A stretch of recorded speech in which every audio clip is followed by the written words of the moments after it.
Teman-teman yang dirahmati Allah Subhanahu wa taala, malam ini kita akan coba belajar mengevaluasi diri kita ketika kita dapat masalah. Karena ketika orang diberikan ujian oleh Allah Subhanahu wa taala itu, maka manusia itu ada dua tipe. Ada manusia yang berkeluh kesah dengan ujian, ada manusia yang bersabar atas ujian.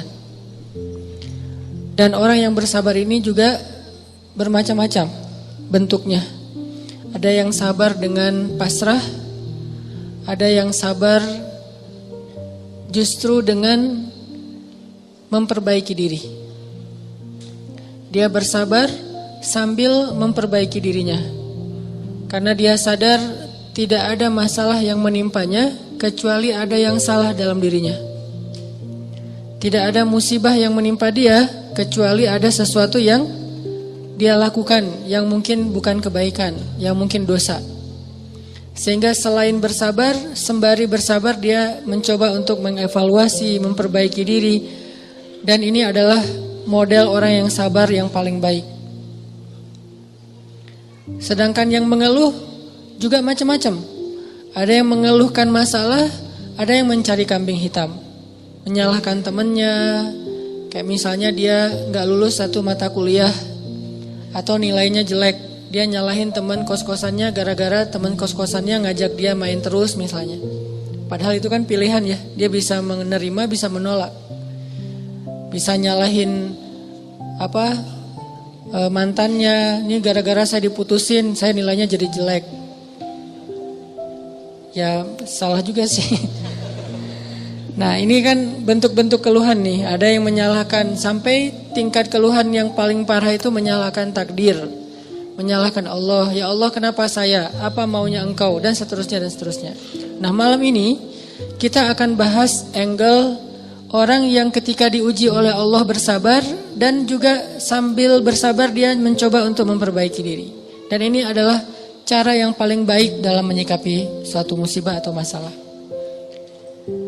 Cara yang paling elegan dan cara yang paling bijak, cara yang paling disukai Allah ketika kita mendapatkan masalah itu justru kita mencari tahu apa salah kita. Walaupun masalahnya bukan dengan keadaan. Kalau menyalahkan keadaan kan susah. Masalahnya kadang dengan orang lain.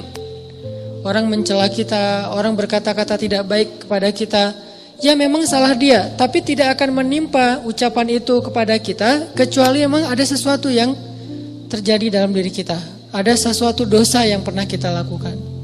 Nah ini namanya belajar bersabar sambil mengevaluasi diri. Bahasa fikihnya muhasabah diri. Menghitung-hitung apa kesalahan dalam diri kita. Nah, kita akan bahas tentang ini, gimana caranya kita menghadapi masalah, menghadapi satu musibah, menghadapi satu kejadian yang tidak enak dengan sabar, tapi nggak sekedar pasif, nggak sekedar mengatakan innalillah wa inna ilaihi rajiun, nggak hanya sekedar mengatakan hasbiyallah wa ni'mal wakil. Gak hanya sekedar merasa ini adalah cara Allah untuk menaikkan derajat saya. Kadang kalau hanya kegeeran kayak gini nih, kita jadi gak pernah menjadi lebih baik. Kan ada orang ketika diuji oleh Allah, boleh sih merasa bahwa ini cara Allah menaikkan derajat saya. Tapi kalau hanya kayak gini doang, rasa-rasanya kita terlalu kegeeran. Dan kalau terlalu kegeeran, kita gak punya dorongan untuk memperbaiki diri. Kalau saya lebih suka angle-nya, kalau orang lain yang kena musibah, kita bilang itu untuk mengangkat derajat dia. Kalau kita yang kena musibah, kita bilang ini karena dosa-dosa saya.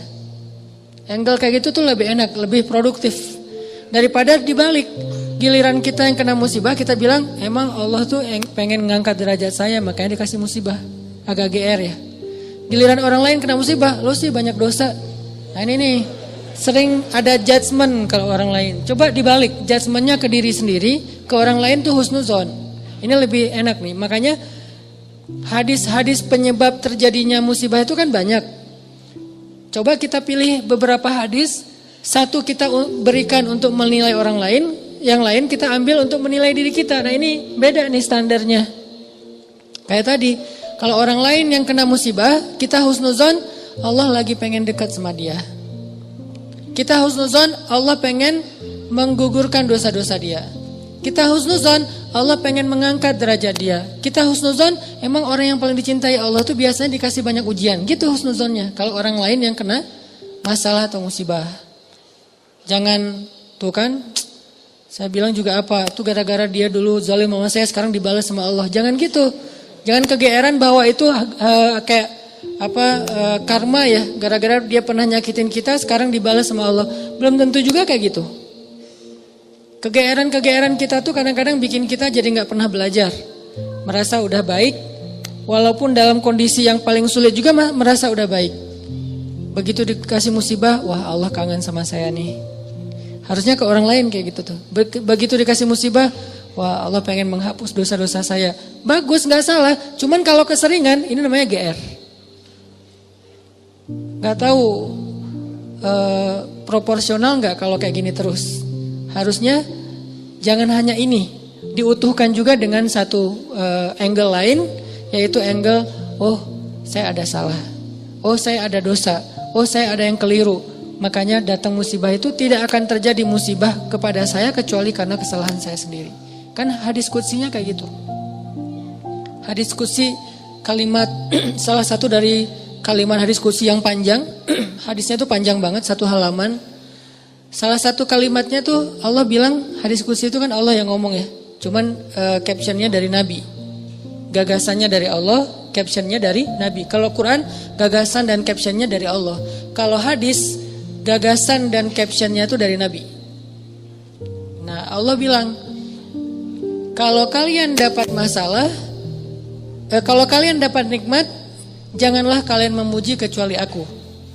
Kalau kalian mendapatkan musibah, janganlah kalian menyalahkan kecuali diri kalian sendiri. Jadi kalau kita dapat nikmat, jangan muji diri. Gua emang ya gini lah. Kita sering kalau ke diri itu yang enak-enak aja diambil. Kalau misalnya orang lain, itu mah kebetulan doang misalnya. Kalau giliran kita, ya ini memang saya memang kayak gini orangnya, bukan sombong ya gitu. Nah ini artinya kita terlalu sering kegeeran. Kalau kita dapat nikmat, yang dipuji adalah Allah. Makanya kalimat yang paling Allah suka itu Alhamdulillah. Itu kalimat yang paling Allah suka. Kita memuji Allah kalau kita dapat nikmat. Kita bilang, hadza min fadli rabbi. Ini anugerah dari Allah, ini hadiah dari Allah, ini kebaikan dari Allah, ini karena Allah ngasih dan seterusnya dan seterusnya. Jadi yang dipuji itu Allah. Wa amma bi ni'mati rabbika fahaddits, itu membicarakan nikmat Allah. Bukan membicarakan kehebatan diri kita. Tapi kalau diberikan musibah, jangan kita menyalahkan siapapun kecuali diri kita sendiri. Nah ini salah satu angle yang dibangun lewat hadis qudsi. Walaupun kadang bisa kita secara realistis melihat kesalahan orang lain. Untuk apa? Bukan untuk mengkambing hitamkan dia.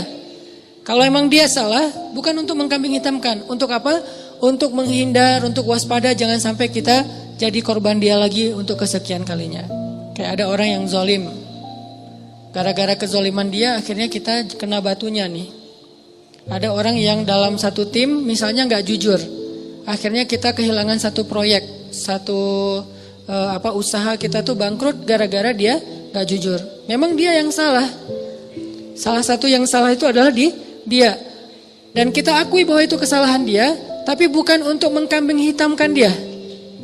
Kalau enggak karena kamu tuh enggak ada masalah ini. Enggak, dia bukan satu-satunya, salah satunya. Karena kalau kita enggak punya dosa, mungkin kesalahan dia hanya akan menimpa dia saja. Tapi karena kita juga punya dosa, akhirnya kesalahan dia juga menimpa kita. Tapi Ustadz, ada yang hadis mengatakan, kalau di dalam satu masyarakat ada orang yang berbuat dosa, nanti Allah akan timbakan musibah yang kena bukan cuma dia, sampai tetangganya juga kena. Itu kenapa bisa gitu? Dosa tetangganya apa? Dosa tetangganya membiarkan kemungkaran terjadi. Kesalahan masyarakatnya adalah membiarkan dosa itu tanpa ada orang yang mau memperbaikinya. Itu kesalahan masyarakat. Jadi pesan moral dalam hadis itu bukan orang yang nggak salah terus kena juga, bukan.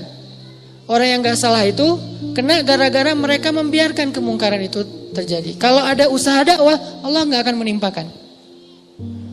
Kalau ada nabi, kalau ada dai, kalau ada ulama yang berdakwah untuk mencegah kemungkaran di situ, maka Allah tidak akan menimpakan musibah itu kepada mereka. Kenapa? Masih ada dai. Sebagaimana Nabi Lut, ketika Nabi Lut masih berdakwah, Allah nggak akan hancurkan gunung di Sodom. Allah suruh dulu Lut keluar, baru dihancurkan.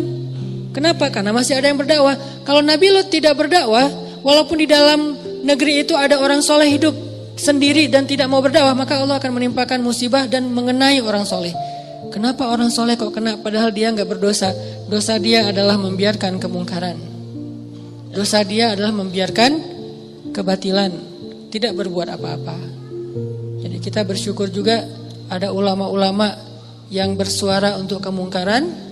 Itu salah satu alasan mungkin Allah masih menahan musibah atas negeri kita. Kalau mereka tidak menyuarakan kebenaran dan mencegah kemungkaran, mungkin udah dari dulu kita udah kena musibah-musibah yang besar. Kalaupun ada musibah-musibah kecil, ini mungkin lebih kepada hikmah yang lain, bukan hikmah karena Allah pengen mengazab bangsa Indonesia. Jadi teman-teman, coba kita perbaiki angle berpikir.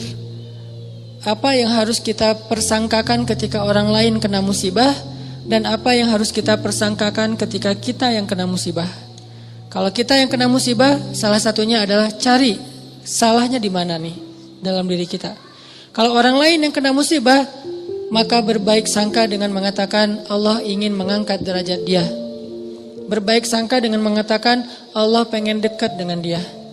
Berbaik sangka dengan mengatakan orang yang paling banyak diuji adalah para nabi, kemudian orang soleh, kemudian yang semisalnya, kemudian yang semisalnya. Berbaik sangka dengan mengatakan Allah pengen menggugurkan dosa-dosa dia. Sehingga kita gak pernah menjudge orang lain. Dan tidak sibuk dengan kesalahan-kesalahan orang lain. Karena pernah saya kena musibah, misalnya motor saya hilang. Dulu banget. Saya baru beli motor, baru 2 bulan terus hilang. Teman saya bilang gini, Ustadz kurang sedekah nih. Digituin. Ya sih, saya nggak mungkin dong saya ngebantah kan ya. Oh iya ya mungkin. Cuman kan nggak enak ya. Orang lagi kena musibah, bukannya dia empati atau apa gitu, malah Ustadz kurang sedekah nih. Dia menjudge.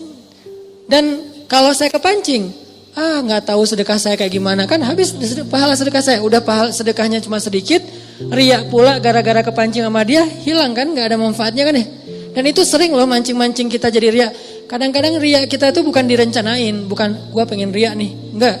Kalau kelas kita insya Allah enggak gitu-gitu amat lah. Enggak mungkin kita sedekah pengen pamer, kita beribadah pengen pamer, kita tilawah pengen pamer. Kita tahulah itu mah sia-sia.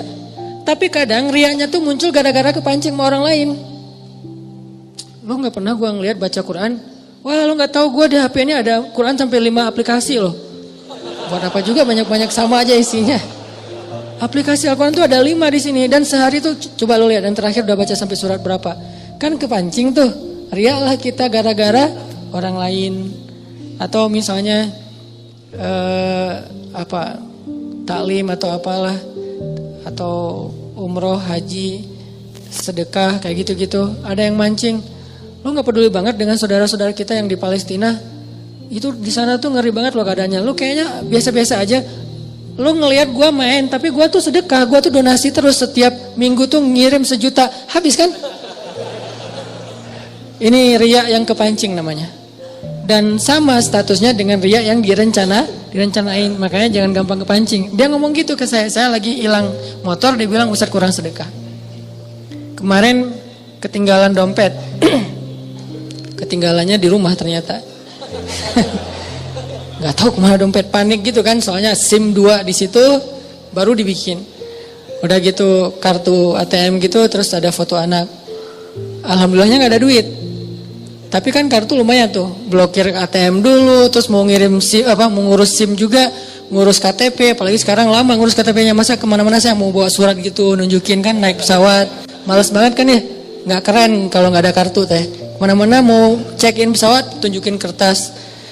Aduh gimana rasanya nih, berat. Tiba-tiba ada yang iseng lah gitu. Udah tahu orang kena musibah Ustadz banyak dosa, Ustadz ini segala macam.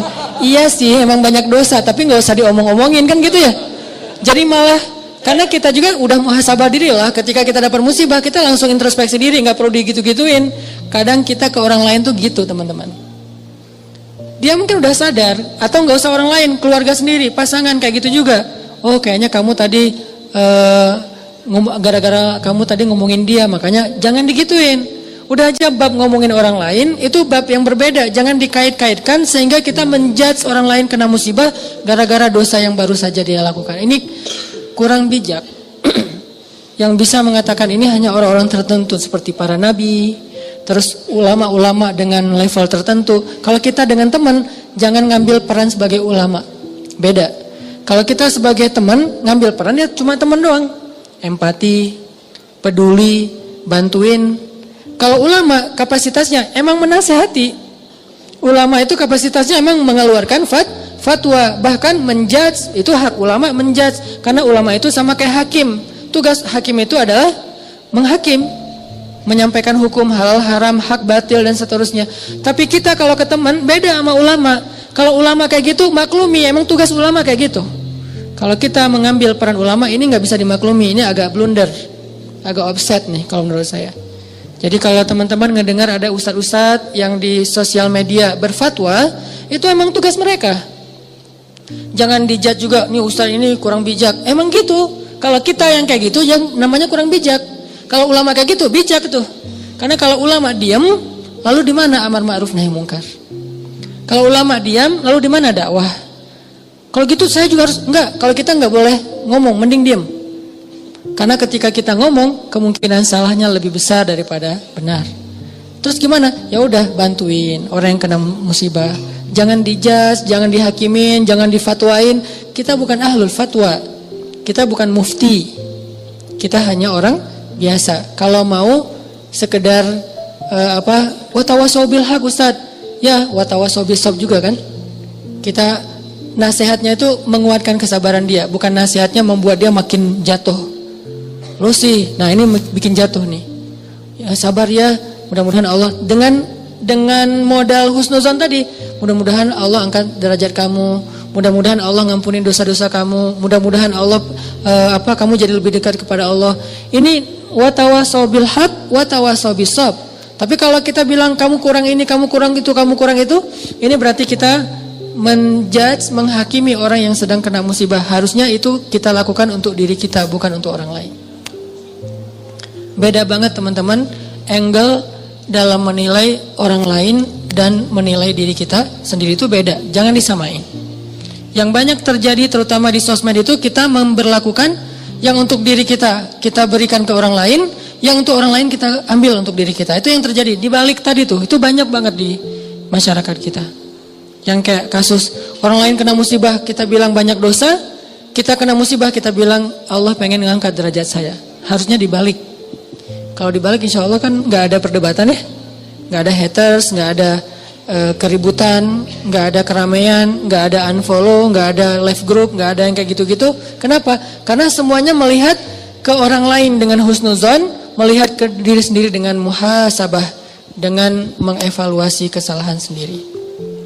Ini poin pertama, mudah-mudahan jadi pola pikir dalam kita berteman, pola pikir dalam kita bersosmed termasuk. Karena kalau pola pikir ini dibalik tadi bahaya. Kita nggak akan pernah punya teman yang nyaman berada di sisi kita. Terus disalah-salahin. Apalagi nanti kalau udah punya pasangan, nggak akan betah dia kalau terus-terusan disalah-salahin walaupun salah. Kadang dia salah tapi nggak usah disalah-salahin, cukup dibantu.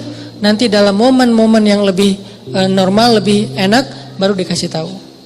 Tapi kalau misalnya dia lagi ada masalah, disebutin lagi kesalahannya, secara manusiawi dia pasti akan ilfil.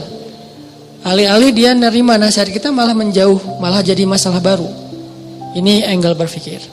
Terus yang kedua, kita coba lihat bagaimana cara para ulama